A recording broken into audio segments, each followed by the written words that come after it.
ಸಾರ್ವಜನಿಕ ಶೌಚಾಲಯದಲ್ಲಿ ಮಹಿಳೆಯ ಮೊಬೈಲ್ ಸಂಖ್ಯೆ ಬರೆದ ಆರೋಪಿ ಕೇಸ್ ರದ್ದುಪಡಿಸಲು ನಿರಾಕರಣೆ ಮಾಡಿದಂತ ಹೈಕೋರ್ಟ್. ಏನು ಈ ವಿಚಾರ ಅಂತ ತಿಳಿಯೋದಾದ್ರೆ, ಸಾರ್ವಜನಿಕ ಶೌಚಾಲಯದಲ್ಲಿ ವೇಶ್ಯೆಯೆಂದು ಬಿಂಬಿಸುವ ಮಹಿಳೆಯರ ಮೊಬೈಲ್ ಸಂಖ್ಯೆ ಬರೆದಿದ್ದ ಆರೋಪದಡಿ ವ್ಯಕ್ತಿಯೋರ್ವನನ್ನ ಪೊಲೀಸರು ಬಂಧಿಸಿದ್ರು.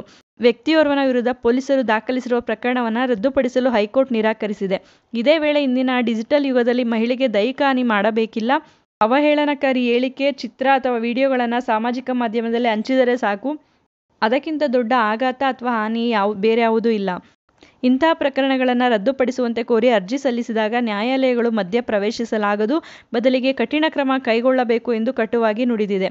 ಬೆಂಗಳೂರಿನ ಮೆಜೆಸ್ಟಿಕ್ ಶೌಚಾಲಯದ ಗೋಡೆ ಮೇಲೆ ಕಾಲ್ಗರ್ಲ್ ಎಂದು ಬರೆದು ಅದರೊಟ್ಟಿಗೆ ಮಹಿಳೆಯೊಬ್ಬರ ಮೊಬೈಲ್ ಸಂಖ್ಯೆಗಳನ್ನು ನಮೂದಿಸಿದ ಆರೋಪಕ್ಕೆ ಸಂಬಂಧಿಸಿದಂತೆ ಪೊಲೀಸರು ದಾಖಲಿಸಿರುವ ಪ್ರಕರಣವನ್ನು ರದ್ದುಪಡಿಸುವಂತೆ ಕೋರಿ ಚಿತ್ರದುರ್ಗದ ಅಲ್ಲಾಬಕ್ಷ್ ಪಟೇಲ್ ಅಲಿಯಾಸ್ ಎ.ಬಿ. ಪಾಟೀಲ್ ಸಲ್ಲಿಸಿದ ಅರ್ಜಿ ವಿಚಾರಣೆ ನಡೆಸಿದ ನ್ಯಾಯಮೂರ್ತಿಗಳಾದ ಎಂ. ನಾಗಪ್ರಸನ್ನ ಅವರಿದ್ದ ನ್ಯಾಯಪೀಠ ಈ ತೀರ್ಪು ನೀಡಿದೆ.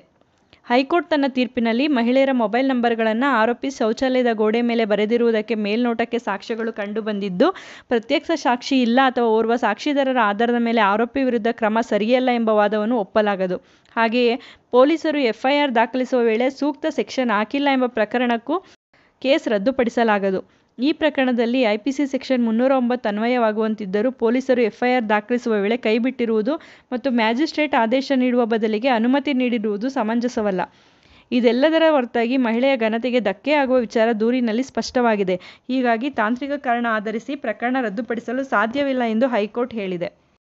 ಅಲ್ಲದೆ ಮಹಿಳೆಯ ಘನತೆ ವಿಚಾರವಾಗಿ ತೀರ್ಪಿನಲ್ಲಿ ಸುದೀರ್ಘವಾಗಿ ಚರ್ಚಿಸಿರುವ ನ್ಯಾಯಪೀಠ, ಇಂಥ ಪ್ರಕರಣಗಳು ಮಹಿಳೆಯನ್ನು ಆಘಾತಕಾರಿ ಅನುಭವಕ್ಕೆ ನೂಕುತ್ತವೆ. ಮಹಿಳೆಯ ಮೇಲೆ ದೈಹಿಕ ಹಲ್ಲೆ ನಡೆಸುವುದು ಭಿನ್ನ ಸನ್ನಿವೇಶ ಮತ್ತು ಅದು ಬೇರೆಯದೇ ಅಪರಾಧವಾಗುತ್ತದೆ. ಆದರೆ ಮಹಿಳೆಯನ್ನು ಅಶ್ಲೀಲವಾಗಿ, ಅಪ್ರಾಮಾಣಿಕವಾಗಿ ಬಿಂಬಿಸಿದ ಸಂದರ್ಭದಲ್ಲಿ ದೈಹಿಕ ಹಾನಿಗಿಂತಲೂ ಘೋರವಾದ ಮಾನಸಿಕ ಯಾತನೆ ಉಂಟಾಗಲಿದೆ. ಇಂಥ ಘಟನೆಗಳು ಮನಸ್ಸಿನ ಮೇಲೆ ಕಲೆಯಂತೆ ಉಳಿದು ಬಿಡುತ್ತವೆ ಎಂದು ಕೃತ್ಯದ ಗಂಭೀರತೆಯನ್ನು ಹೈಕೋರ್ಟ್ ವಿವರಿಸಿದೆ.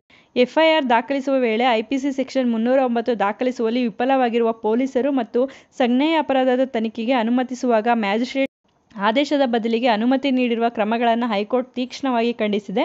ಸಂತ್ರಸ್ತೆ ದೂರಿನಲ್ಲಿ ಉಲ್ಲೇಖಿಸಿರುವ ವಿಚಾರ ಓದಿದರೆ ಸೆಕ್ಷನ್ 309 ಹಾಕಬೇಕು ಎಂಬುದು ಸ್ಪಷ್ಟವಾಗಿ ಕಾಣುತ್ತದೆ. ಆಗಿದ್ದು ಸೂಕ್ತ ಸೆಕ್ಷನ್ ಅನ್ವಯಿಸಿ ಎಫ್ಐಆರ್ ದಾಖಲಿಸದೇ ಇರುವುದು ಪೊಲೀಸರ ಅವಿವೇಕತನ. ಪೊಲೀಸರ ಈ ಬೇಜವಾಬ್ದಾರಿ ನಡೆಯಿಂದ ಸಂತ್ರಸ್ತೆಯನ್ನ ಇಕ್ಕಟ್ಟಿಗೆ ಸಿಲುಕಿಸಬಾರದು ಎಂದು ಹೈಕೋರ್ಟ್ ಚಾಟಿ ಬೀಸಿದೆ. ಇವೇ ಮಾತುಗಳನ್ನು ಮ್ಯಾಜಿಸ್ಟ್ರೇಟ್ ಆದೇಶಕ್ಕೂ ಅನ್ವಯಿಸುತ್ತದೆಂದು ಮ್ಯಾಜಿಸ್ಟ್ರೇಟ್ಗೆ ಹೈಕೋರ್ಟ್ ಎಚ್ಚರಿಸಿದೆ. ಈ ಪ್ರಕರಣದ ಹಿನ್ನೆಲೆ ಏನು ಅಂದರೆ, ಚಿತ್ರದುರ್ಗದ ಪ್ರಾಥಮಿಕ ಆರೋಗ್ಯ ಕೇಂದ್ರದಲ್ಲಿ ಕಿರಿಯ ಆರೋಗ್ಯ ಸಹಾಯಕಿಯಾಗಿ ಕೆಲಸ ಮಾಡುತ್ತಿದ್ದ ಮಹಿಳೆಯೊಬ್ಬರು ತಮ್ಮ ಮೊಬೈಲ್ ಸಂಖ್ಯೆಯನ್ನು ಅಲ್ಲಿನ ಸಿಬ್ಬಂದಿಗೆ ನೀಡಿದ್ದರು. ಕೆಲ ದಿನಗಳಲ್ಲೇ ಈ ನಂಬರಿಗೆ ಹಲವು ಅಪರಿಚಿತರು ಒತ್ತಡದ ಹೊತ್ತಿನಲ್ಲಿ ಸಂತ್ರಸ್ತ ಮಹಿಳೆಗೆ ಕರೆ ಮಾಡಿ ತಮ್ಮೊಂದಿಗೆ ಬರುವಂತೆ, ಬರದಿದ್ದರೆ ಕೊಲ್ಲುವುದಾಗಿ ಬೆದರಿಸುತ್ತಿದ್ದರು. ಕರೆ ಮಾಡಿದವರಿಗೆ ವಿಚಾರಿಸಿದಾಗ ಸಂತ್ರಸ್ತೆಯ ಮೊಬೈಲ್ ನಂಬರ್ ಬೆಂಗಳೂರಿನ ಮೆಜೆಸ್ಟಿಕ್ ಶೌಚಾಲಯದಲ್ಲಿ ಸಿಕ್ಕಿದ್ದಾಗಿ ಹೇಳಿದ್ದರು. ಕಾಲ್ ಗರ್ಲ್ ಹೆಸರಿನಲ್ಲಿ ನಂಬರ್ ಬರೆದಿರುವುದನ್ನು ತಿಳಿದು ಆತಂಕಗೊಂಡ ಮಹಿಳೆ ಬೆಂಗಳೂರಿಗೆ ಬಂದು ಅದನ್ನು ಅಳಿಸಿದ್ದರಲ್ಲದೆ ಚಿತ್ರದುರ್ಗ ಪೊಲೀಸರಿಗೆ ದೂರು ನೀಡಿದ್ದರು. ದೂರಿನ ಮೇರೆಗೆ ಐಪಿಸಿ ಸೆಕ್ಷನ್ 504, 506 ಅಡಿ ಎಫ್ಐಆರ್ ದಾಖಲಿಸಿದ ಪೊಲೀಸರು ನಂತರ ಪ್ರಕರಣವನ್ನು ಬೆಂಗಳೂರಿನ ಉಪ್ಪಾರಪೇಟೆ ಪೊಲೀಸ್ ಠಾಣೆಗೆ ವರ್ಗಾಯಿಸಿದ್ದರು. ನಂತರ ನಡೆದ ತನಿಖೆ ವೇಳೆ ಸಂತ್ರಸ್ತ ಮಹಿಳೆಯ ಫೋನ್ ನಂಬರನ್ನು ಆಕೆಯ ಸಹೋದ್ಯೋಗಿ ಮಹಿಳೆಯೇ ಸಿಟ್ಟಿನಿಂದ ಆರೋಪಿಗೆ ನೀಡಿದ್ದು ಕಂಡುಬಂದಿತ್ತು. ಈ ಹಿನ್ನೆಲೆಯಲ್ಲಿ ಪೊಲೀಸರು ಆರೋಪಿ ಅಲ್ಲಾಬಕ್ಷ್ ಪಾಟೀಲ್ ವಿರುದ್ಧ ಐಪಿಸಿ ಸೆಕ್ಷನ್ 501, 504, 507 ಮತ್ತು 509 ಅಡಿಯಲ್ಲಿ ಆರೋಪ ಪಟ್ಟಿ ಸಲ್ಲಿಸಿದ್ರು. ಪ್ರಕರಣ ರದ್ದು ಕೋರಿ ಅಲ್ಲಾಬಕ್ಷ್ ಹೈಕೋರ್ಟ್ ಮೆಟ್ಟಿಲೇರಿದ್ದರು. ಮತ್ತಷ್ಟು ಮಾಹಿತಿಗಾಗಿ ನಮ್ಮ ಚಾನಲನ್ನು ಲೈಕ್ ಮಾಡಿ, ಮತ್ತೊಬ್ಬರಿಗೆ ಈ ವಿಚಾರ ಉಪಯುಕ್ತ ಆಗುತ್ತೆ ಅನಿಸಿದ್ರೆ ಶೇರ್ ಮಾಡಿ. ಹೊಸದಾಗಿ ನೋಡ್ತಾ ಇರೋರು ಸಬ್ಸ್ಕ್ರೈಬ್ ಮಾಡಿಕೊಂಡು ನೋಡಿ. ಕಾನೂನಿನ ಜ್ಞಾನ ಪ್ರತಿಯೊಬ್ಬರಿಗೂ ಉಪಯುಕ್ತ ಆಗುವಂಥದ್ದು. ಬಿಡುವಿನ ಸಮಯದಲ್ಲಿ ಇಂಥ ಉಪಯುಕ್ತ ಮಾಹಿತಿಗಳನ್ನ ತಿಳ್ಕೊಳ್ಳೋದು ಪ್ರತಿಯೊಬ್ಬರಿಗೂ ಉಪಯುಕ್ತ ಆಗುತ್ತೆ ಅಂತ ಹೇಳಿ ಭಾವಿಸ್ತೀನಿ. ಧನ್ಯವಾದಗಳು.